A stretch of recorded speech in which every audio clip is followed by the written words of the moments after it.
Hello everyone, my self Sandeep Girdhar. जैसा कि आपको सभी बच्चों को पता है, आज आपका मैथ्स का एनुअल एग्ज़ाम हुआ था और मुझे उम्मीद है कि बहुत अच्छे तरीके से आप उसको अटेम्प्ट करके आए होंगे। और इस वीडियो के अंदर मैं पूरा जो मैथ्स का आपका पेपर है 60 मार्क्स का, उसका सॉल्यूशन आपको एक्सप्लेन करूंगा। और जिस क्वेश्चन के अंदर आपको लगता है कि हमारा ये वाला जो स्टेप है वो गलत हुआ है, तो मेरा मेन पर्पज़ यही है कि आगे इन फ्यूचर जो है आपका कभी भी ये क्वेश्चन कभी आता है किसी भी कॉम्पिटिटिव एग्जाम में या किसी भी और एग्जाम के अंदर, तो वहाँ पर वो आपकी गलती नहीं होनी चाहिए। तो चलिए आज हम स्टार्ट करते हैं हमारा first question. One of the angles forming a linear pair is an acute angle, what kind of other angle. तो देखिए, सबसे पहले हम जब लीनियर पेयर बनाते हैं तो लीनियर पेयर के अंदर दो एंगल होते हैं। तो यहाँ पे ये दोनों एंगल जो हैं, एक ये एंगल है, दूसरा ये वाला एंगल है। तो इस पेयर के अंदर एक एंगल हमें एक्यूट एंगल गिवन है। सपोज कीजिए ये जो एंगल है हमारे पास एक्यूट एंगल है और हमें ये बताना है कि जो ये दूसरा पेयर होगा उसकी क्या काइंड है, किस टाइप का वो एंगल होगा। क्या वो राइट एंगल होगा, क्या ऑब्ट्यूज एंगल होगा, क्या लीनियर पेयर होगा या सप्लीमेंट्री एंगल होगा। तो इसके अंदर ये वाले तो इलॉजिकल है, इनका तो कोई लॉजिक बनता ही नहीं। तो आपको ये पता होना चाहिए कि जब भी कोई दो लीनियर पेयर एंगल होते हैं उनका जो सम होगा वो किसके इक्वल होता है, 180 के इक्वल होता है। तो एक एंगल हमें एक्यूट एंगल गिवन है। एक्यूट एंगल का मतलब होता है 90 डिग्री से जिसकी मेजरमेंट क्या होती है, कम होती है। तो इसका मतलब ये हुआ कि जब दोनों एंगल्स का सम 180 है और एक एंगल उसमें से 90 डिग्री से स्मॉलर है, तो जो दूसरा एंगल होगा वो 90 डिग्री से ग्रेटर देन होगा। और जो एंगल 90 डिग्री से ग्रेटर देन है उसे हम क्या बोलेंगे, इसके अकॉर्डिंग ऑब्ट्यूज एंगल। तो फर्स्ट क्वेश्चन का जो फर्स्ट पार्ट है उसका आंसर क्या आना चाहिए, ऑब्ट्यूज एंगल। इसके बाद है second, which of the following is not a test of congruence of triangle. तो किसी भी ट्रायंगल्स को कॉन्ग्रुएंट प्रूव करने के लिए हमारे पास कुछ टेस्ट होते हैं, 5 होते हैं। S S S, S A S, S A S, और एक होता है ए एस ए, और एक होता है आर एच एस। ये 5 रूल हम अप्लाई करते होते हैं। एस का मतलब साइड और ए का मतलब एंगल होता है। तो इसके अंदर देखो ये ठीक है, आर एच एस भी ठीक है, एंगल साइड भी ठीक है, बट ये जो बी एच एस है इसका हम कहीं पर भी यूज नहीं करते और हमें यही बताना है कि कौन सा है जो टेस्ट नहीं है। तो इसका आंसर जो होगा वो क्या होगा, बी ऑप्शन करेक्ट माना जाएगा, बी एच एस। अब देखिए third, the median of the numbers 85, 86, 78, 89 and 64 is. तो इसमें मीडियन बताना है। तो मीडियन बताने से पहले आपको जो भी डाटा गिवन है उसको अरेंज करना होगा किसके अंदर, या तो असेंडिंग फॉर्म में या फिर डिसेंडिंग फॉर्म में। तो हम सबसे पहले इसको असेंडिंग फॉर्म में अरेंज कर लेते हैं। देखो 78 से पहले देखो 64 है, तो 64, फिर 78, और फिर 78 के बाद है 85, फिर 85 के बाद है 86, और 86 के बाद है हमारा 89। तो ये 5 है। तो इसमें जो मिडिल टर्म है, 2 इधर छोड़ दो, 2 इधर छोड़ दो, जो मिडिल टर्म है वो क्या होता है, मीडियन। तो इसके अंदर जो ऑप्शन नंबर ए है वो क्या होगा, करेक्ट होगा। इसके बाद देखिए क्वेश्चन नंबर 4 में, if probability of any event, ये कोई इवेंट है जिसकी प्रोबेबिलिटी हमें किसके इक्वल गिवन है, m के इक्वल। तो आपको बताना है कि what is the probability not an event P E bar. तो देखो यहाँ पे मैं फॉर्मूला एक्सप्लेन कर देता हूँ। प्रोबेबिलिटी ऑफ, यदि आपको ई बार निकालना है, इसको हम ऐसे भी बोल सकते हैं not E, probability of not E. तो ये होता है 1 माइनस में प्रोबेबिलिटी ऑफ ई। तो 1 माइनस में, अब देखो प्रोबेबिलिटी ऑफ ई हमें गिवन है m, तो ये m लिख देंगे। तो आपका आंसर क्या आ जाएगा, 1 माइनस m। तो इसका जो बी ऑप्शन होगा वो क्या होगा, करेक्ट होगा। अब देखिए इसके बाद नेक्स्ट, अब देखिए इसके बाद जो है इसका 5th part, in year 2020 there will have 12 months, what kind of event is that. देखो कोई भी ईयर होता है तो आप सभी बच्चों को पता है उसके अंदर 12 मंथ्स ही होते हैं। ऐसा कोई भी ईयर नहीं है जिसके अंदर 12 मंथ से कम हो या फिर 12 मंथ से ज़्यादा हो। तो इसलिए ये सर्टेन के अंदर आएगा। तो इसलिए इसका जो आंसर होगा बी हमारा करेक्ट होगा। इसके बाद है 6th, the circumference of circle is given by. तो देखो कोई भी सर्कल जब हम ड्रॉ करते हैं तो ये जो बाउंड्री है, इस बाउंड्री की लेंथ को ही हम क्या बोलते हैं, सर्कमफेरेंस बोलते हैं। और सर्कमफेरेंस फाइंड करने के लिए हमें कौन सा फॉर्मूला यूज करना होता है, एक तो होता है 2 पाई आर, या फिर डायमीटर की फॉर्म में हो तो पाई मल्टीप्लाई विद डी। ये दोनों ही करेक्ट है। इसमें देखिए पाई आर स्क्वायर नहीं होगा, 2 पाई आर जो है हमारा ये बिल्कुल करेक्ट है। यदि इसको डायमीटर की फॉर्म में पूछा जाता तो पाई डी भी हमारा आंसर करेक्ट होता। अब देखिए, अब इसका बी पार्ट राइट है। 7th पार्ट में देखो क्या गिवन है, right the number in scientific notation. हमें साइंटिफिक नोटेशन में बताना है, तो साइंटिफिक नोटेशन में बताने के लिए आपको पता है कि जो हमारा फर्स्ट जो नंबर लेटर लेंगे हम, उसके बाद कोई भी डिजिट यदि आता है तो हम डेसिमल के बाद ही लिखते हैं। तो यहाँ पे डेसिमल लगाने का कोई भी फायदा नहीं है, क्योंकि डेसिमल के बाद कोई एग्जैक्ट डिजिट गिवन नहीं है 0 के अलावा। तो ये 8 एज इट इज इंटू में 10 रेज टू पावर, देखिए अब 0 काउंट कर लेते हैं, 1 2 3 4 5 6, तो ये 10 रेज टू पावर 6। तो इसकी जो साइंटिफिक नोटेशन हो जाएगी वो क्या होगी, 8 multiply with 10 raise to power 6। अब देखिए 8th, arrange the following integers in descending order. ये हमें इंटीजर्स गिवन है और हमने इनको अरेंज करना है डिसेंडिंग ऑर्डर के अंदर। तो डिसेंडिंग ऑर्डर के अंदर हमें कैसे अरेंज करना होता है, सबसे पहले हाईएस्ट वैल्यू, फिर उसके बाद जस्ट लोवेस्ट, फिर जस्ट लोवेस्ट करते करते सबसे लास्ट में क्या आ जाएगा, सबसे लोवेस्ट। तो इसमें देखो हाईएस्ट वैल्यू क्या है, जो भी पॉजिटिव होगी वही हाईएस्ट होती हैं। तो इसमें अब पॉजिटिव में भी हमें देखना है, एक 12 है, दूसरा 14 है, फिर 16 है। तो इनमें सबसे पहले हम लेंगे 16 को, फिर लेंगे 14 को, फिर लेंगे हम 12 को। अब 12 के जस्ट बाद फिर हमारा 0 आएगा, क्योंकि 0 के बाद ही नेगेटिव नंबर स्टार्ट होते हैं। तो अब 0 के बाद हमें देखना है कौन सा नंबर हम लेंगे। अब इन सभी के आगे क्या लगा हुआ है, माइनस का साइन। तो ये भी याद रखो, जब किसी भी नंबर के आगे माइनस का साइन लगा होता है और देखने में यदि वो बड़ा नंबर है तो इट मीन्स उसकी वैल्यू जो है वो डिक्रीज होती है। अब यहाँ पे देखिए -23, -32, -11, -6।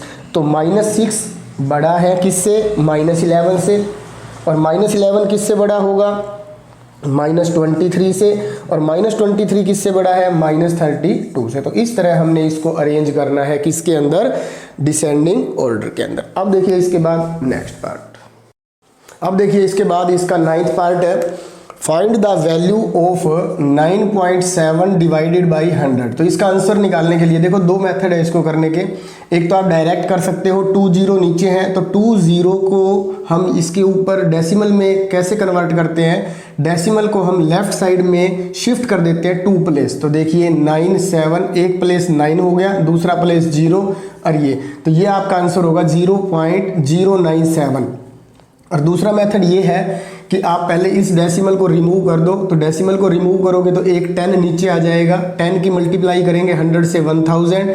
अब 97 को 1000 से डिवाइड करने का मतलब आप सभी बच्चों को पता ही है, 0.097। तो इसका जो आंसर होगा वो क्या होगा, 0.097। Find the range of the data. आपको ये डाटा गिवन है और आपने इसकी रेंज फाइंड करनी है। तो रेंज फाइंड करने के लिए आप सभी बच्चों को पता ही है, फॉर्मूला क्या होता है, हाईएस्ट ऑब्जर्वेशन में से हम लोवेस्ट ऑब्जर्वेशन को क्या कर देंगे, माइनस कर देंगे। तो इसमें हाईएस्ट ऑब्जर्वेशन जो है वो है 25 और लोवेस्ट ऑब्जर्वेशन जो है वो है 1।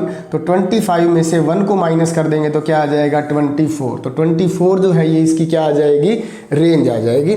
अब इसके बाद है सेक्शन बी। सेक्शन बी के अंदर जो भी क्वेश्चन आपको गिवन है वो 2 मार्क्स के हैं। तो देखिए फर्स्ट क्वेश्चन है 5 and 1/2, माइनस में 3 and 2/3। तो इसका सिंप्लीफिकेशन करना है, 5 2 जा 10 + 1 11/2 माइनस में। इसी तरह से इसको भी हम फ्रैक्शन में चेंज कर लेंगे, 3 3 जा 9, 9 + 2 11/3।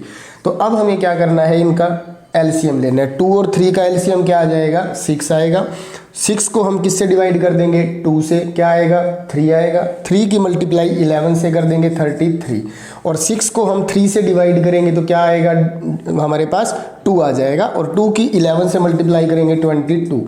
अब 33 में से 22 को माइनस कर देते हैं 11/6, और इसको भी आप मिक्स के अंदर चेंज कर दोगे तो ये क्या आ जाएगा, 6 1 जा 6 and 5। तो 1 and 5/6 आपका आंसर जो होगा वो क्या होगा, 1 and 5/6। अब देखिए इसके बाद नेक्स्ट। अब देखिए इसके बाद question number 3, solve the given equation, find the value of x। ये एक इक्वेशन गिवन है और हमें सबसे पहले इसको क्या करना है, सिंप्लीफाई करके फिर जो है हमारी x की वैल्यू क्या आएगी। तो देखिए 7 की मल्टीप्लाई हमें करनी है x माइनस 4 के साथ। तो सबसे पहले हम 7 की मल्टीप्लाई करेंगे x से, तो ये हो जाएगा 7x, फिर माइनस 7 की 4 से मल्टीप्लाई कर देंगे 28 प्लस ये 13 as it is equal to 6। अब अगले स्टेप में क्या करेंगे हम, 7x तो एज इट इज़, क्योंकि लाइक टर्म्स में x की टर्म कोई भी गिवन नहीं है। अब ये कांस्टेंट है, ये भी कांस्टेंट है, ये माइनस है, ये प्लस है। आपको पता है सब्ट्रैक्शन इज कंपलसरी, जब एक माइनस का साइन हो दूसरा प्लस का हो तो सब्ट्रैक्ट तो करना ही है। तो सब्ट्रैक्ट करने के बाद देखो आपका आंसर जो है, ये 8 में से 3 को सब्ट्रैक्ट करेंगे 5, 2 में से 1 को 15 आएगा, और किसके इक्वल है 6 के। अब इससे अगले स्टेप में हम क्या करेंगे, 7x को यहीं रख लेते हैं, माइनस का 15 जो है ये राइट साइड में जा करके क्या हो जाएगा, प्लस का 15। तो यहाँ देखिए अब 7x किसके इक्वल हो जाएगा, इन दोनों को ऐड करेंगे तो 21 के। और हमें पता है x की वैल्यू फाइंड करने के लिए हम क्या करेंगे, 21 को 7 से डिवाइड कर देंगे, तो आपके पास जो x की वैल्यू है वो क्या आ जाएगी, 3। तो इस तरह से आपने x की वैल्यू फाइंड करनी है। और इसके बाद है question number 4, state the condition and prove that triangle ADC। देखो एक ये वाली ट्रायंगल है ADC और दूसरा है ABC, ये जो नीचे वाली ट्रायंगल, इन दोनों ट्रायंगल को हमें कॉन्ग्रुएंट प्रूव करना है। और हमें गिवन क्या है, ABCD इज ए रोम्बस। ये ABCD एक रोम्बस है और हमें प्रूव ये करना है ऊपर वाली और नीचे वाली ट्रायंगल्स को congruent.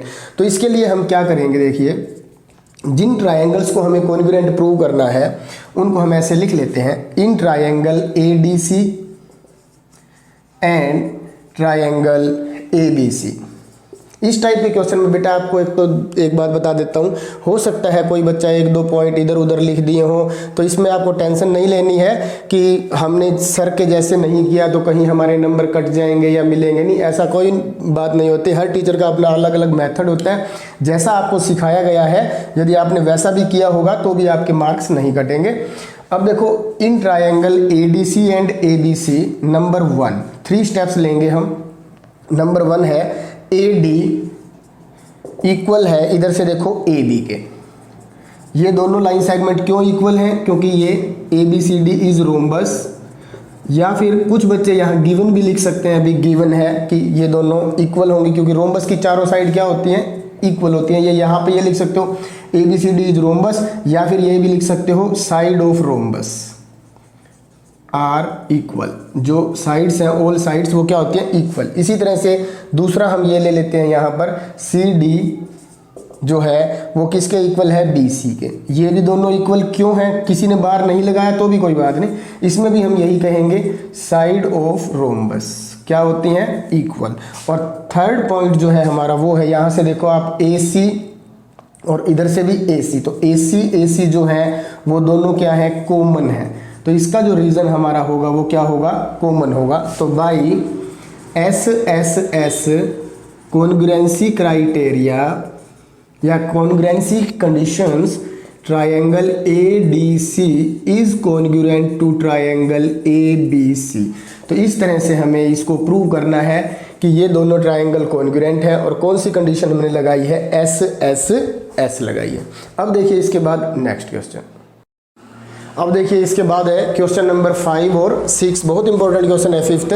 Find the area of N isosceles right triangle. देखो आइसोसेलेस भी है जिसमें 2 साइड इक्वल होती हैं, और राइट एंगल ट्रायंगल भी है जिसमें से वन जो राइट साइड है वो 20 सेंटीमीटर लॉन्ग है। तो देखिए इसका फिगर हम बनाते हैं, इसका फिगर इस तरह से हम बना लेते हैं, जैसे ये एक राइट एंगल ट्रायंगल भी है और आइसोसेलेस भी है। तो आइसोसेलेस ट्रायंगल की कंडीशन क्या होती है कि जिसमें 2 साइड इक्वल होती हैं। और आपको ये पता है कि राइट एंगल ट्रायंगल के अंदर जो हाइपोटेन्यूज है वो ऑलवेज ग्रेटर होती है अदर 2 साइड्स के। तो इसका मतलब ये जो दोनों साइडें हैं यही इक्वल हो सकती हैं। और ये 20 सेंटीमीटर हमें गिवन है, ये भी 20 है और ये भी क्या है, 20 है। और हमें इसका क्या फाइंड करना है, एरिया। तो देखिए area of an right angled triangle is equal to, formula क्या होगा, हाफ इंटू में बेस इंटू में हाइट। तो हाफ इंटू में बेस, बेस क्या ले लेंगे हम 20 सेंटीमीटर और हाइट क्या लेंगे 20 सेंटीमीटर, क्योंकि दोनों बेस और हाइट यही है। 2 से 20 को कट करेंगे 10, अब 10 की 20 से मल्टीप्लाई कर देते हैं 200 स्क्वायर सेंटीमीटर। तो इस तरह से आप इसका एरिया फाइंड कर सकते हो। इसके बाद है क्वेश्चन नंबर 6। तो 6th क्वेश्चन के अंदर देखिए क्या गिवन है, the diameter of semi circular protractor. देखो एक प्रोटेक्टर हम लेते हैं जिसकी शेप आपको पता है सेमी सर्कल शेप में होता है। इसका ये जो है यहाँ से यहाँ तक ये डायमीटर है और ये सेंटर होता है। तो डायमीटर जो है हमारे पास वो 7 सेंटीमीटर गिवन है और हमें इसका क्या फाइंड करना है, पेरीमीटर फाइंड करना है। तो पेरीमीटर आप सभी बच्चों को पता है, ये जो बाउंड्री की लेंथ होती है इसको हम क्या बोलते हैं, पेरीमीटर। तो देखो ये तो हो गया हमारा सेमी, ये पूरा सर्कल था तो सेमी सर्कल का ये हाफ सर्कमफेरेंस हो जाएगा और साथ में इस डायमीटर को भी हम क्या करेंगे, इंक्लूड करेंगे। तो सबसे पहले हम यहाँ लिख लेते हैं जो डायमीटर है वो किसके इक्वल है, 7 सेंटीमीटर के। तो रेडियस किसके इक्वल हो जाएगी, हम डायमीटर का हाफ कर देंगे तो 7/2 कैंसिल होकर क्या आ जाएगा 3.5 सेंटीमीटर। तो अब हम इसका हमें फाइंड करना है पेरीमीटर। तो देखो पेरीमीटर ऑफ प्रोट्रैक्टर, इसके लिए फॉर्मूला हम ये लगाएंगे पाई आर प्लस में डी। तो यहाँ पे वैसे तो पूरे सर्कल का सर्कमफ्रेंस होता है 2 पाई आर, पर ये यहाँ से यहाँ तक की जो आर्क है इसका एरिया हम क्या, इसकी जो लेंथ है वो हम कैसे फाइंड करेंगे, पाई आर, इसका हाफ कर देंगे। 2 पाई आर का हाफ जब करेंगे 2 से 2 कैंसिल होकर पाई आर रह जाएगा और ये डी है डायमीटर जो कि ये भी साथ में इंक्लूड करना पड़ेगा हमें।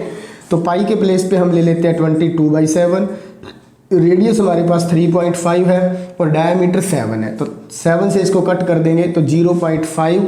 अब हम इसकी मल्टीप्लाई कर लेते हैं तो ये 22 की 0.5 से तो 11.0 आ जाएगा और प्लस में 7, तो 7 और 11 को ऐड कर देंगे तो हमारे पास 18 सेंटीमीटर। तो ये 18 सेंटीमीटर क्या होगा, इसका पेरीमीटर हो जाएगा। अब देखिए नेक्स्ट क्वेश्चन। अब देखिए इसके बाद है question number 7th, the angles are supplementary and the larger is 20 degree less than 3 times the smaller, find the angles. देखिए आपको पता है सप्लीमेंट्री एंगल्स कौन से होते हैं, जिन 2 एंगल्स को ऐड करने पर आपका जो सम है वो 180 डिग्री आता है। तो उन 2 एंगल्स को हम क्या बोलते हैं, सप्लीमेंट्री एंगल्स बोलते हैं, जिनमें से दोनों इक्वल भी हो सकते हैं या फिर एक स्मॉलर और दूसरा क्या होगा, ग्रेटर होगा। तो इस क्वेश्चन के अंदर हमें क्या कंडीशन गिवन है, जो लार्जर एंगल है वो 20 डिग्री लेस देन है किससे, जो स्मॉलर एंगल है उसके 3 टाइम्स से। तो हमें वो दोनों एंगल्स बताने हैं। तो इसके लिए हम सबसे पहले क्या करेंगे, लेट कर लेते हैं, let smaller angle is equal to x degree according to question larger angle. जो लार्जर एंगल है वो किसके इक्वल होगा, देखो 20 डिग्री लेस देन। जब लेस देन की बात आ सकती है तो हम माइनस करते हैं, ग्रेटर देन की बात होती तो हम क्या करते, प्लस करते। तो यहाँ पे हम 20 डिग्री को माइनस कर देते हैं। किस में से माइनस करना है, जो स्मॉलर एंगल है उसके 3 टाइम्स में से। तो स्मॉलर एंगल हम x को लेके चले थे, x का 3 टाइम्स क्या हो जाएगा 3x। तो लार्जर एंगल की जो वैल्यू है वो क्या हो जाएगी 3x माइनस 20 डिग्री और स्मॉलर एंगल है x। तो अब हमें पता है कि ये दोनों एंगल कौन से एंगल है, सप्लीमेंट्री एंगल है। और सप्लीमेंट्री एंगल का जो सम होता है वो क्या होता है, तो देखो लार्जर एंगल और स्मॉलर एंगल, इन दोनों का जो सम है वो किसके इक्वल हो जाएगा 180 डिग्री के, because both are supplementary angle. अब 3x में 1x को ऐड कर देंगे 4x और ये माइनस का 20 उधर जा करके क्या हो जाएगा, ये प्लस का 20। तो 4x किसके इक्वल आ जाएगा, 180 में 20 को ऐड कर देंगे तो क्या हो जाएगा 200 डिग्री। तो x की वैल्यू क्या आएगी, 200 को 4 से डिवाइड कर देंगे तो ये आ जाएगा 50। तो ये x की वैल्यू हमारे पास 50 आई है। तो लास्ट में हम क्या लिख देंगे, 10 smaller angle is equal to 50 degree and measurement of larger angle. तो जो लार्जर एंगल है वो क्या होगा 3 टाइम्स ऑफ स्मॉलर माइनस में 20। तो 50 की 3 से मल्टीप्लाई करेंगे 150 में से 20 को क्या कर देंगे माइनस, तो ये हमारे पास क्या आ जाएगा 130 डिग्री। तो इस तरह से ये हमारा क्वेश्चन नंबर 7 जो है वो कंप्लीट हो गया है। एक बार इसका स्क्रीनशॉट ले लेना यदि आपको ये समझ में ना आया हो तो। अब देखिए इसके बाद, क्योंकि बेटा ये इतनी ज़्यादा डिटेल हम ज़्यादा टाइम यूज़ नहीं कर पा रहे हैं एक एक क्वेश्चन के ऊपर, क्योंकि पूरा पेपर सॉल्व करवाना है और मैं ये चाहता हूँ कि आपका कम से कम टाइम के अंदर पूरा सॉल्यूशन हो जाए। बहुत ज़्यादा लंबी वीडियो भी फिर बहुत टाइम आपका लग जाएगा देखने में। अब देखिए question number 8, given that angle A B D, ये एंगल हमें 50 डिग्री गिवन है और ई बी सी जो है ये 60 डिग्री गिवन है और हमें ये वाला एंगल बताना है क्या होगा। तो आप सभी बच्चों को पता है कि इन तीनों एंगल्स का जो सम है वो किसके इक्वल होगा, 180 डिग्री के। Angle A B D plus angle D B E plus angle E B C, तीनों का सम होगा 180 डिग्री। और जो हमारा रीजन है वो क्या होगा, angles on the same straight line, angles on the same straight line, एक स्ट्रेट लाइन के ऊपर जो एंगल्स होंगे उन सब का सम 180 डिग्री होता है। तो ये 50 डिग्री है, इसको हम लेट कर सकते हैं, ये x है, या फिर डी बी ई भी लिख सकते हो as it is D B E, और प्लस में 60 degree is equal to 180 degree. अब इन दोनों को हम क्या कर लेते हैं, ऐड 110 प्लस में एंगल डी बी ई किसके इक्वल हो जाएगा, 180 डिग्री के।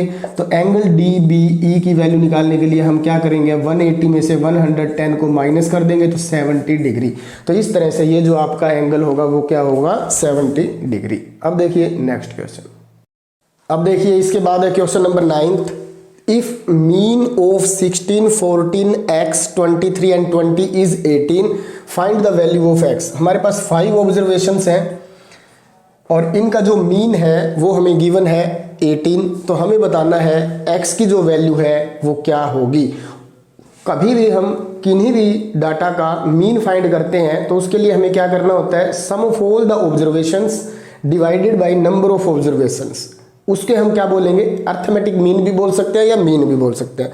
तो देखिए मीन फाइंड करने के लिए हम इसका सम करते हैं। सबसे पहले 16 plus 14 plus x plus 23 plus 20 और डिवाइड कर देते हैं 5 से, क्योंकि ऑब्जर्वेशंस कितनी है 5। अब मीन के प्लेस पे हम क्या लिख सकते हैं 18, क्योंकि मीन हमें गिवन है 18।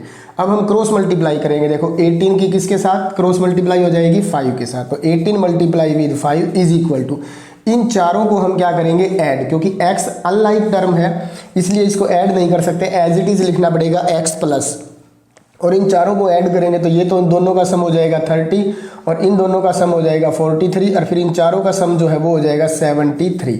अब हम इन दोनों की मल्टीप्लाई करते हैं 90 और इस 90 को हम किसके इक्वल लिख देंगे, x प्लस 73 के। और x की वैल्यू फाइंड करने के लिए हम 90 में से 73 को क्या कर देंगे, माइनस कर देंगे। तो हमारे पास x की जो वैल्यू है वो क्या आ जाएगी 17। तो इस तरह से हमारा क्वेश्चन नंबर जो 9th है उसका सॉल्यूशन हमें करना है। फॉर्मूला भी लिखना चाहो तो आप लिख सकते हो, बहुत अच्छी बात है, बाकी मैंने आपको बता दिया है। इसके बाद है question number 10th, an ordinary die is rolled. जब हम एक डाई, जो कि आप देखते हो खेलते भी हो घरों के अंदर, तो उस डाई को जब हम रोल करते हैं तो उसके अंदर आउटकम्स कितनी आएंगी, तो टोटल आउटकम्स 6 होती हैं। 6 के अंदर डॉट्स होते हैं हर फेस के ऊपर, 1 2 3 4 5 6। तो यहाँ हम लिखेंगे क्या, when a die is rolled possible outcomes will be 6। तो वो दैट इज कौन कौन सी 6 होंगी, 1 2 3 4 5 6। और हमें अब बताना क्या है इसके अंदर कि what is the probability of dots on it's upper face is an even number. जब हम उसको रोल करेंगे तो एक जो ऊपर फेस आएगा उसके ऊपर जो डॉट्स हैं वो इवन नंबर की होनी चाहिए। तो इवन नंबर वाले टोटल कितने होते हैं, 2 4 एंड 6। तो probability of an even number, जैसा आपको आपके टीचर्स ने करवा रखा है वैसे करना, बट यहाँ पे आंसर मैच कर लेना अपना। प्रोबेबिलिटी लैंग्वेज थोड़ी बहुत डिफरेंट हो सकती है। Probability of an even number, तो देखो 1 2 3, तो 3 ऊपर आ जाएगा और अपोन में पॉसिबल आउटकम्स कितने होंगे 6। तो इसको कैंसिल भी कर सकते हो आप, तो 1/2 इसका करेक्ट आंसर होगा। अब इसके बाद इसका बी पार्ट है, ए नंबर मोर देन 3। तो देखो ए नंबर मोर देन 3, तो मोर देन 3 में कौन कौन आएगा, एक तो 4 आएगा, 5 आएगा और 6 आएगा। तो ये कितने हैं काउंट करके देखो, 1 2 3। तो इसकी जो प्रोबेबिलिटी है वो भी क्या हो जाएगी 3/6। कैंसिल करोगे तो इसका आंसर भी क्या आ जाएगा 1/2 आ जाएगा। अब इसके बाद देखिए क्वेश्चन नंबर 11th, लैंग्वेज जैसा आपको आपके टीचर्स ने करवा रखा है वैसे ही आप कर लेना, पर आंसर इसका मैंने आपको मैच करवा दिया है। How many lines of symmetry does the following figure have. तो देखो एक इक्विलेटरल ट्रायंगल है। इक्विलेटरल ट्रायंगल में आपको पता है तीनों साइड्स जो है वो सेम होती हैं। इसमें जो लाइंस ऑफ सिमेट्री होंगी वो कितनी होंगी, 3 होंगी। और फिर ये भी लिखा हुआ है draw the lines of symmetry, तो इस तरह से आप ड्रॉ भी कर सकते हो 1 2 और ये यहाँ से पास होते 3। तो ये इक्विलेटरल ट्रायंगल की थी। अब इसके अंदर एक रोम्बस की शेप हमें बनानी है।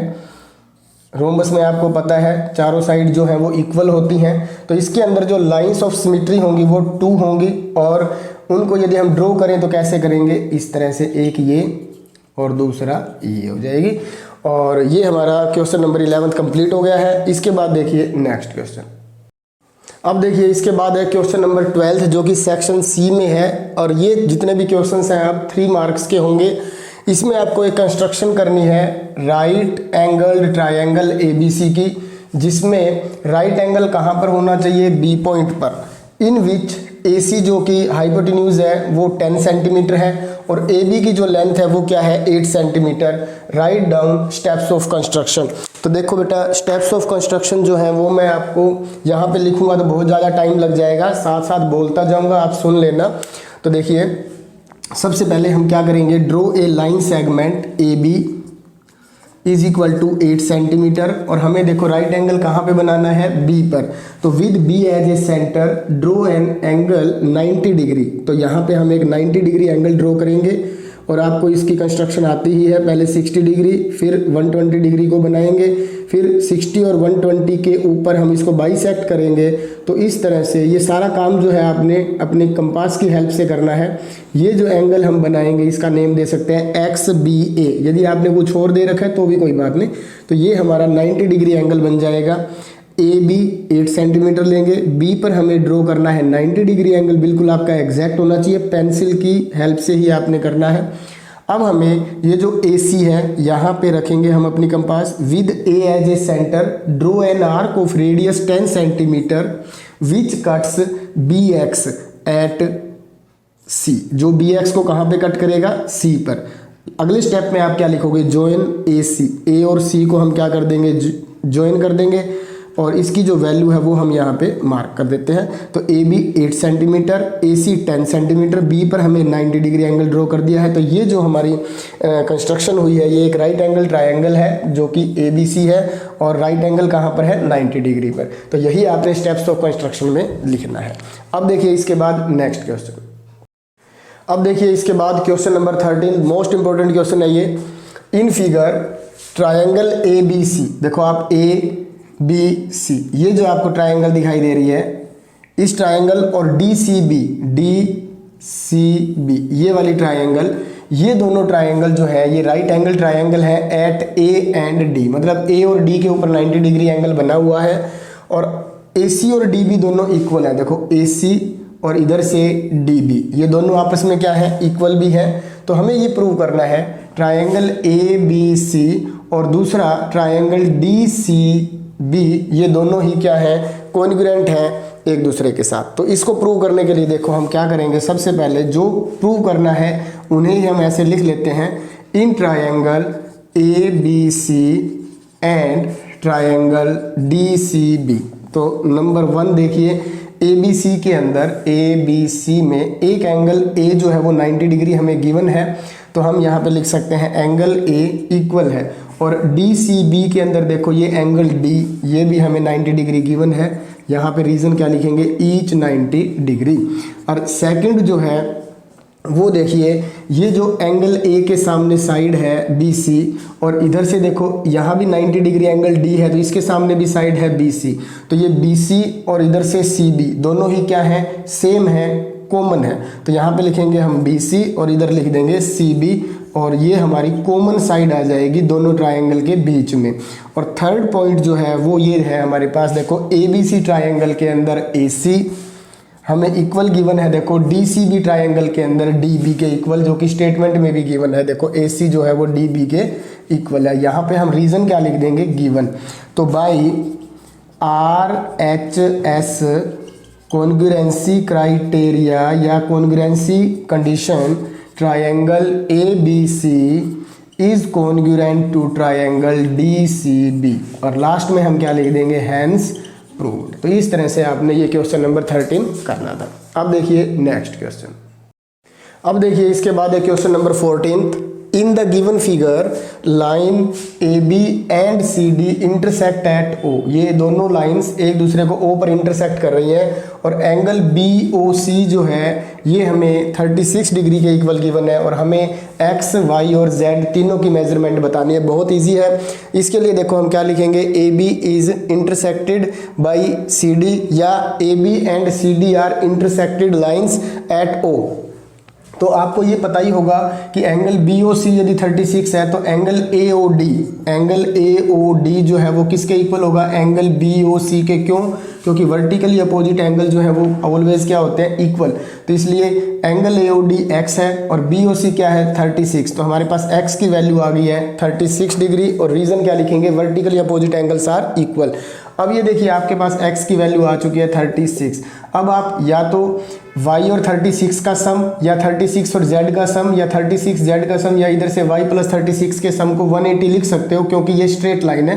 तो हम यहाँ पे लिख देते हैं A B is a straight line और ए बी के साथ देखो y प्लस 36 इन दोनों का सम 180 डिग्री होगा और इसका रीज़न हम क्या देंगे, लीनियर पेयर। तो क्योंकि ये लीनियर पेयर के एंगल है तो y की वैल्यू हम यहाँ से फाइंड करेंगे तो 180 में से 36 को माइनस करेंगे तो ये कितना आ जाएगा, 144। तो y की वैल्यू हमारे पास 144 आ चुकी है। इसी तरह से जो एंगल ये है AOC ये इक्वल होगा एंगल BOD के। क्यों इक्वल होगा, क्योंकि ये भी वर्टिकली अपोजिट एंगल है और आपस में क्या होंगे, इक्वल। तो AOC को Z और BOD जो है वो Y के इक्वल है और Y की वैल्यू हमने अभी अभी फाइंड किया 144। तो इसकी वैल्यू भी क्या आ जाएगी, 144। तो इस तरह से हमारा X, Y और Z की वैल्यू हमें फाइंड करनी है विद रीजन। अब देखिए नेक्स्ट क्वेश्चन। अब देखिए इसके बाद क्वेश्चन नंबर 15 जो कि मोस्ट इंपॉर्टेंट है इस पेपर का क्वेश्चन ये, the length and breadth of play ground are 80 metre and 35 metre. तो देखो एक प्ले ग्राउंड है जिसकी हमें लेंथ गिवन है 80 मीटर और ब्रेड्थ जो है वो है 35 मीटर गिवन है ये। Find the cost of levelling it at ₹4.50 per square metre. तो देखो यूनिट भी मीटर में है और हमें इस प्लेग्राउंड के अंदर को लेवल में लाने के लिए कितने रुपए खर्च करने होंगे वो हमें बताना है। यदि इस तरह से गिवन हो रेट पर स्क्वायर मीटर 4.50, तो सबसे पहले हम क्या करेंगे, इस प्लेग्राउंड का एरिया फाइंड कर लेते हैं। तो देखिए एरिया ऑफ प्लेग्राउंड, उससे पहले आपको ये लिख लेना है length of playground is 80 metre, breadth of playground is 35 metre. तो एरिया ऑफ प्लेग्राउंड जो है वो क्या हो जाएगा, लेंथ इनटू ब्रेड्थ। तो लेंथ है 80 मीटर, ब्रेड्थ है 35 मीटर, दोनों की हम क्या कर देते हैं मल्टीप्लाई, 35 की 8 से मल्टीप्लाई कर देते हैं, 0 बाद में लगा देंगे। 2810 और एक 10 ये, तो इतना जो है ये क्या आ जाएगा, इस प्लेग्राउंड का एरिया आ जाएगा। तो अब हम यहाँ पे लिखते हैं cost of levelling of 1 square metre area. 1 square metre area के लगते हैं 4.50। तो हमें पूरे ग्राउंड का लेवल करना है तो cost of levelling of 2800 square metre area. तो हम क्या करेंगे, 2800 की मल्टीप्लाई कर देंगे 4.50 से। अब पॉइंट हटाएंगे तो अपॉन में 100 आएगा, तो एक 0 से ये 0, इस 0 से ये 0 कट कर देते हैं। अब हमारे पास क्या रह गया, 280 और 45, इन दोनों की अब हम यहाँ पे मल्टीप्लाई कर लेते हैं। 45 की 28 से कर देते हैं,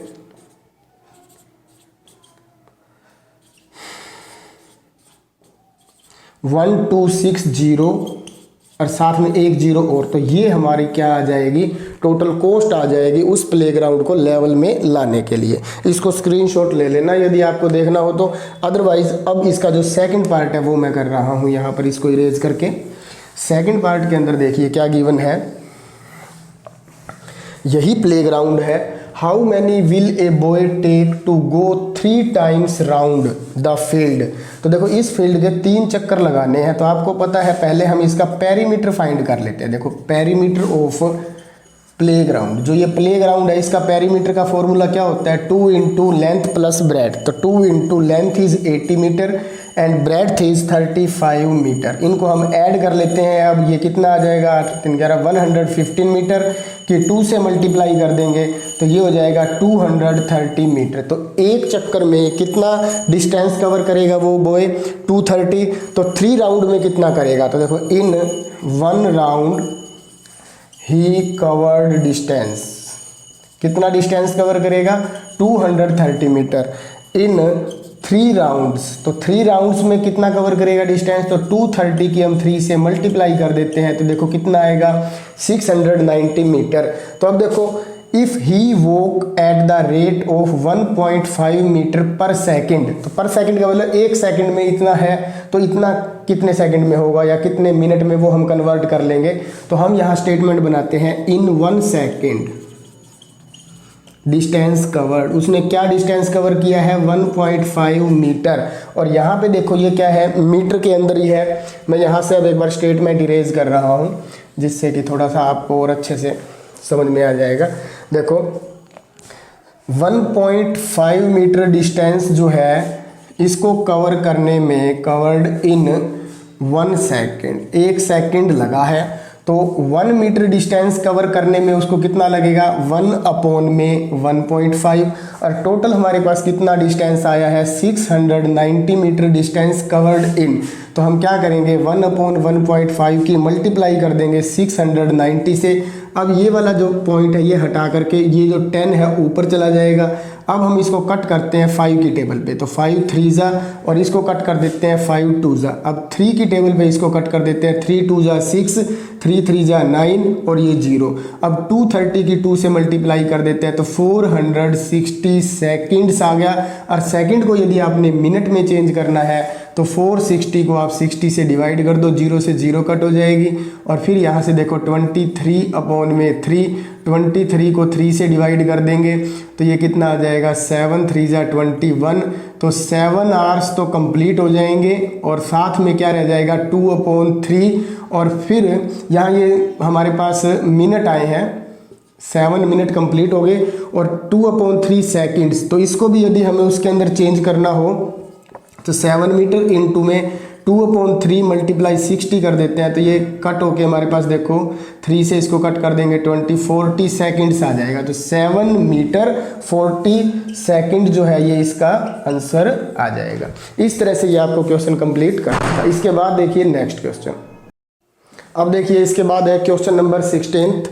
draw the bar graph of the given information. हमें ये इन्फॉर्मेशन गिवन है, मार्क्स और सब्जेक्ट हमें गिवन है और इंग्लिश में 70 मार्क्स ऑब्टेन किए हैं, मैथ्स में 95, साइंस में 80, हिंदी में 60 और एसएस में 75। और हमने इस डाटा का यूज़ करके क्या करना है बार ग्राफ बनाना है। तो बार ग्राफ बनाने के लिए आपको सभी बच्चों को पता है हमें 2 रेज लेनी है, एक तो वर्टिकल और दूसरा हॉरिजेंटल। हॉरिजेंटल को हम एक्स एक्सिस से रिप्रेजेंट करते हैं और जो वर्टिकल है उसको हम वाई एक्सिस से रिप्रेजेंट करते हैं। जो इनका पॉइंट ऑफ इंटरसेक्शन है इसको हम किससे रिप्रेजेंट करते हैं ओ से। और यहाँ पे हम स्केल लिखेंगे तो देखो 1 सेंटीमीटर जो ये हम उसके अंदर बनाएंगे हमारे ग्राफ के अंदर, तो हमारे पास लाइंस लगी होती हैं और उनमें 1 सेंटीमीटर जो बॉक्स होता है उसको हम रिप्रेजेंट करेंगे। देखो ये जो वर्टिकल लाइन है ये किसको रिप्रेजेंट कर देगी, यहाँ पर सब्जेक्ट्स को। यहाँ पे हम लेंगे सब्जेक्ट्स, एक्स एक्सिस में सब्जेक्ट्स और जो वाई एक्सिस है उसके अंदर हम लेंगे मार्क्स। कैसे भी लिख सकते हो आप, तो मार्क्स। ये जरूरी है ये चीज़ें करनी है आपको, एक्स एक्सिस वाई एक्सिस ओ सब्जेक्ट मार्क्स और स्केल लिखना। तो अब देखो यहाँ पे आपकी मर्जी है बेटा 5 का भी बना सकते हो आप, 5 मार्क्स का, या 10 मार्क्स का भी बना सकते हो। तो 1 सेंटीमीटर इजिकल टू 10 मार्क्स का हम यहाँ बना रहे हैं। और जिन बच्चों ने 5 मार्क्स का बनाया है वो भी यदि आपका गैप वगैरह सब कुछ करेक्ट है तो बिल्कुल ठीक माना जाएगा। तो अब देखिए यहाँ पे हम लगा लेते हैं, जो पहला हमारा बॉक्स होगा वो 1, इसको हम 10, 20, 30, 40, 50, 60, 70, 80 और थोड़ा आगे इसको एक्सटेंड कर लेते हैं 90 और ये 100 हो जाएगा। अब यहाँ पे सब्जेक्ट आएंगे हमारे इंग्लिश। तो इंग्लिश में देखो 70, तो सबसे पहले 1 बॉक्स जो होगा वो हमें खाली छोड़ना होता है।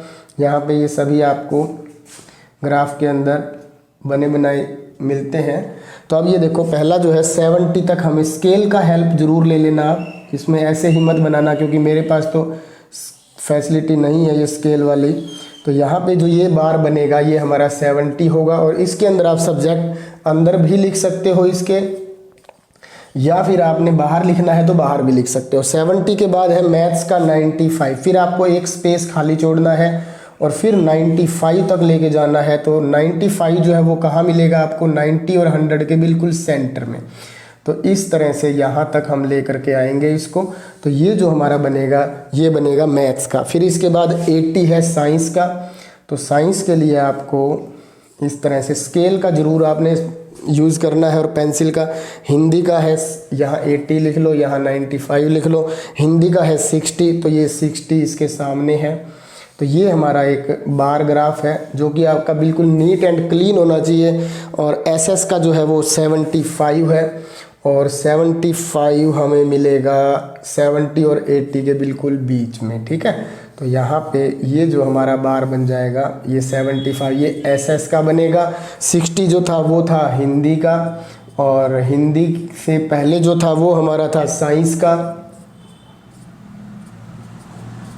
बाहर भी लिख सकते हो, अंदर भी लिख सकते हो, ऐसा कोई वो नहीं है। और ये मैथ्स का था हमारा।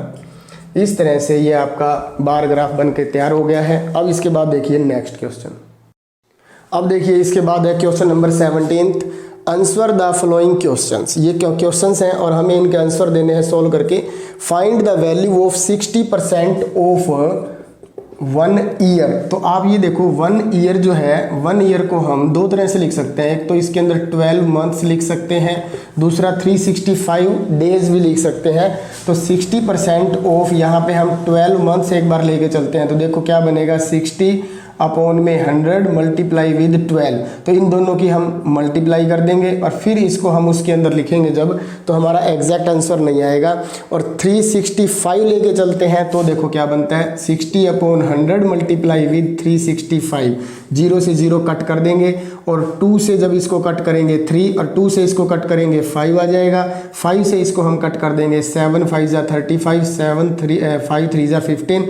अब 3 की मल्टीप्लाई इसके साथ कर देते हैं, 3 3 जा 9 और 7 3 जा 21। तो 219 डेज हो जाएगा ये। तो इस तरह से जो मंथ्स है वो कंप्लीट डिविजिबल नहीं थे और डेज जो है वो जो है एग्जैक्ट डिविजिबल है। तो इसलिए हमारा आंसर क्या हो जाएगा, 219 डेज। इसके बाद है सेकंड, एक्सप्रेस करना है हमें 9.2% को फ्रैक्शन की फॉर्म में, वो भी सिंपलेस्ट फॉर्म में। तो देखो परसेंटेज का साइन हटा करके हम क्या कर देते हैं, अपॉन में 100 लगा देते हैं। अब एक काम और करना है, इस डेसिमल को भी हमें हटा देना है। तो इसके प्लेस पे क्या आ जाएगा, 10 आ जाएगा। अब देखो हम इसको क्या करेंगे, सिंपलेस्ट फॉर्म में लाने के लिए जितना ये कट होता है उसको कट कर देंगे, 2 पे कट कर देते हैं। देखो 4 2 जा 8, 6 2 जा 12, फिर 2 की टेबल पे कट कर देते हैं 23 और ये 50। तो ऊपर तो हमारे पास 23 है और नीचे हमारे पास क्या आ जाएगा, 250। ये सिंपलेस्ट फॉर्म में फ्रैक्शन हमारा बन जाएगा। अब इसके बाद जो है वो है थर्ड पार्ट। थर्ड पार्ट में देखो क्या गिवन है, if the price of a bag increased from 50 to 54। पहले जो प्राइस था बैग का वो 50 था, उसके बाद इसका जो प्राइस है वो इंक्रीज हो करके कितना हो गया, 54। तो जो डिफरेंस है, जो इंक्रीज हुआ है वो कितना हुआ है, 54 में से हम 50 माइनस कर देंगे तो 4 रुपये जो है उसकी कॉस्ट जो है वो बढ़ गई है। और हमें यही बताना है कि परसेंटेज इंक्रीज की क्या होगी। तो हम कैसे फाइंड करेंगे, रिक्वायर्ड परसेंटेज। तो कितने रुपए बढ़े हैं, इंक्रीज अमाउंट ऊपर और ओरिजिनल कितना था पहले, 50 था और इनटू में क्या हो जाएगा, 100। जब भी हम परसेंटेज निकालते हैं तो मल्टीप्लाई करते हैं 100 से। और मल्टीप्लाई करने से पहले देखो परसेंटेज किसकी निकालनी है, इंक्रीज की। तो कितने रुपए इंक्रीज हुए थे, 4 रुपीज़। और पहले ओरिजिनल कितने थे, 50। तो ओरिजिनल नीचे आते हैं, 50 से 100 को कट कर देंगे 2, तो 4 2 जा 8। तो 8% इंक्रीज हो गई है उसकी कॉस्ट। इस तरह से आपका 17th क्वेश्चन कंप्लीट हो गया। अब देखिए नेक्स्ट क्वेश्चन। अब देखिए इसके बाद है question number 18th, only construct triangle PQR in which PQ is 5.5 cm, QR is 6.5 cm and angle Q is equal to 40 degree. Steps of construction आप खुद लिख लेना। तो इसके अंदर देखिए हम सबसे पहले एंगल जो है वो Q है 40 डिग्री। तो Q PQ के अंदर भी आता है, QR के अंदर भी आता है। तो जो आपका मन करे बेस उसे बना सकते हो आप। तो लेट कर लेते हैं हम, draw a line segment QR is equal to 6.5 centimetre with Q as a centre draw an angle X Q R is 40 degree with the use of protractor. हम प्रोटेक्टर का यूज करके 40 डिग्री एंगल यहाँ पे draw कर देते हैं और name क्या हो जाएगा एक्स क्यू आर। यदि आपने कुछ और कर रखा है तो भी कोई प्रॉब्लम नहीं है। तो इस तरह से ये हमारा एंगल 40 डिग्री बन जाएगा।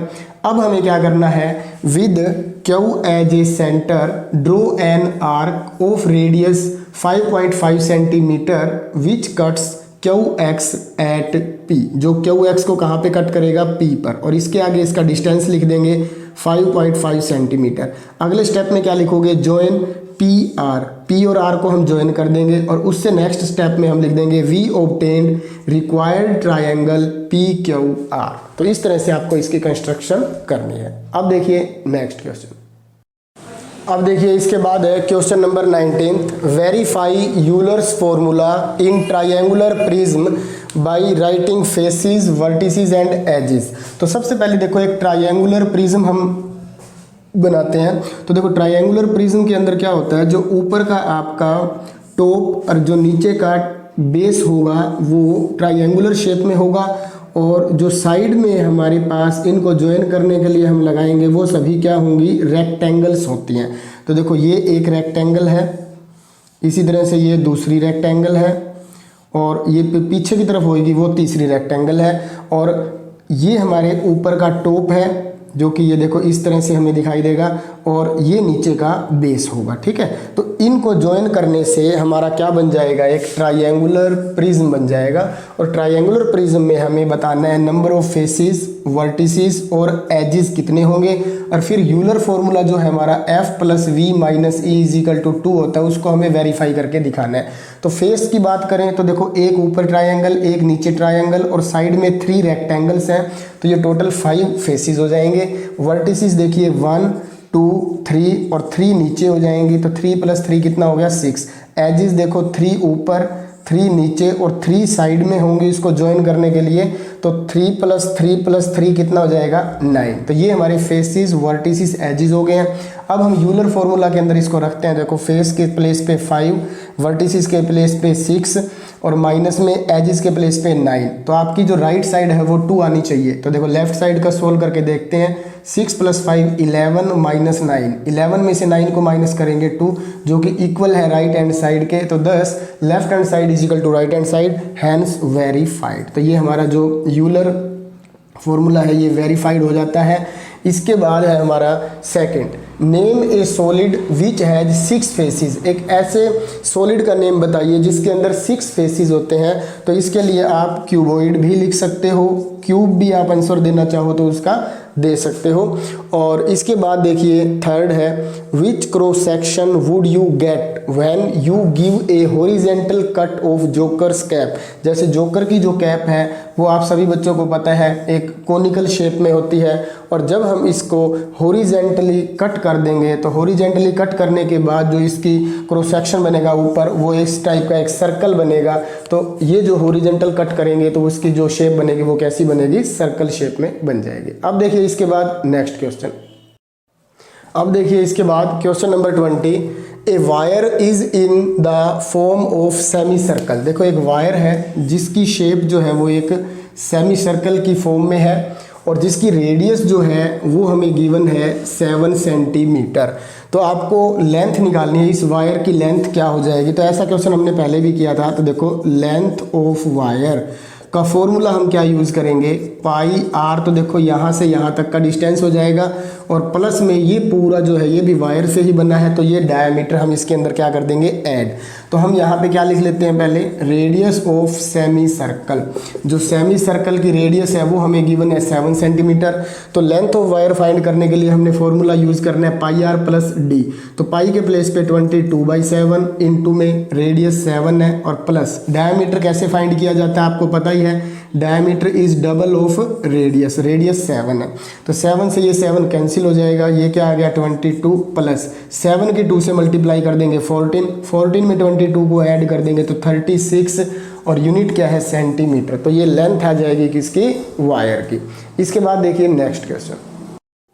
अब देखिए इसके बाद है क्वेश्चन नंबर 21। इसके अंदर दो पार्ट है, एक तो ये वाला है, एक इसके बाद और में आता है। आप या तो ये करो या वो करो, उन दोनों में से आपका एक क्वेश्चन जो है वो चेक किया जाएगा। जो भी आपका परफेक्ट आता है शायद आपने किया होगा। एक्सप्लेनेशन मैं दोनों की दे देता हूँ आपको। Angle 1 and angle 2 are complementary, मतलब एंगल 1 और एंगल 2 दोनों का जो सम है वो किसके इक्वल है? 90 डिग्री के इक्वल।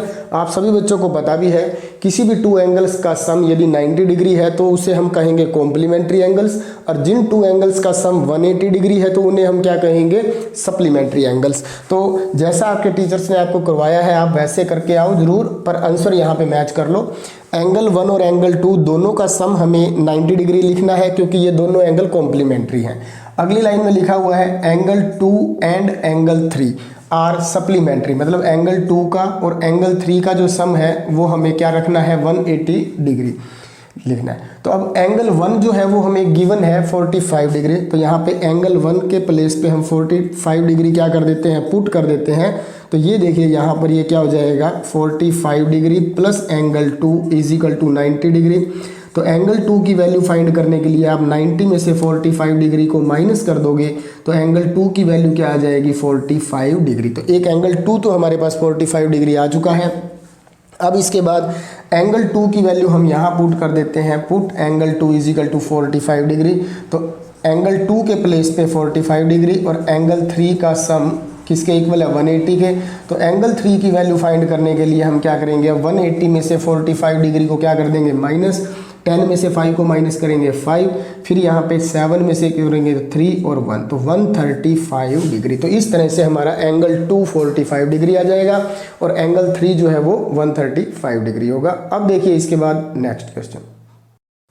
अब देखिए इसके बाद इस पेपर का लास्ट क्वेश्चन है find the mean of the following distribution. ये आपको डिस्ट्रीब्यूशन गिवन था, एक्स और एफ की वैल्यूज गिवन थी और हमें इसका क्या फाइंड करना है? मीन। तो आप सभी बच्चों को पता है मीन को हम एक्स बार से रिप्रेजेंट कर सकते हैं और इसको फाइंड करने के लिए जो फॉर्मूला होता है वो क्या होता है? Sigma F x upon sigma F, या इसको कैपिटल एफ एक्स लिख सकते हो यहाँ भी और वहाँ भी। तो अब आपको सिग्मा एफ एक्स का मीनिंग क्या है कि एफ और एक्स दोनों की हम यहाँ पे क्या करेंगे? मल्टीप्लाई करेंगे और जो भी आंसर आएंगे उन सब को ऐड करके यहाँ पे सिग्मा एफ एक्स बन जाएगा। और ये जो है ये सिग्मा एफ है, इसका सम। तो 7 + 8 15 और 5 3 20 10, तो ये टोटल हो जाएगा 50। तो सिग्मा एफ की वैल्यू हमारे पास आ चुकी है 50 और एफ एक्स की हमें मल्टीप्लाई करनी है। 7 5 35 और फिर हम इनकी मल्टीप्लाई करते हैं तो ये देखो हमारे पास कितना हो जाएगा? 120। फिर हम इन दोनों की मल्टीप्लाई कर देते हैं 500, फिर हम इन दोनों की मल्टीप्लाई कर देते हैं 350 और फिर इन दोनों की मल्टीप्लाई कर देते हैं 5 5 25, 5 4 20 प्लस 222, तो ये हो जाएगा हमारे पास 225। अब हम इन सबको ऐड कर देते हैं। देखो 5, फिर इसके बाद 5 + 2 7, 7 + 3 10 + 2 12, फिर 1 हो जाएगा कैरी। फिर इसके बाद 3 + 2 5, 5 + 1 6, 6 + 5 11, 11 + 1 12, तो 1225। तो अब यहाँ पे हम सिग्मा एफ एक्स के प्लेस पे लिख सकते हैं 1225 और अपॉन में सिग्मा एफ के प्लेस पे लिख सकते हैं 50। अब इसको 5 की टेबल पे हम कट कर देंगे। 5 2 10, फिर 5 4 20, 5 5 25 और इसको 5 से कट करेंगे तो 10। अब 10 का हटाने का मतलब 1 के बाद डेसिमल लगा दो तो 24.5। तो जो मीन होगा इस क्वेश्चन के अंदर वो क्या आ जाएगा? 24.5। तो इस तरह से ये आपका लास्ट क्वेश्चन जो है वो कंप्लीट हो चुका है और मुझे उम्मीद है कि मोस्टली बच्चों के बहुत सारे क्वेश्चंस ठीक हुए होंगे और जिन क्वेश्चंस के अंदर आपको लगता है हमारा ये गलत है तो उनका आप यहाँ से सॉल्यूशन ज़रूर चेक कर लें और आगे इन फ्यूचर कभी गलती ना हो। Thank you and have a nice day.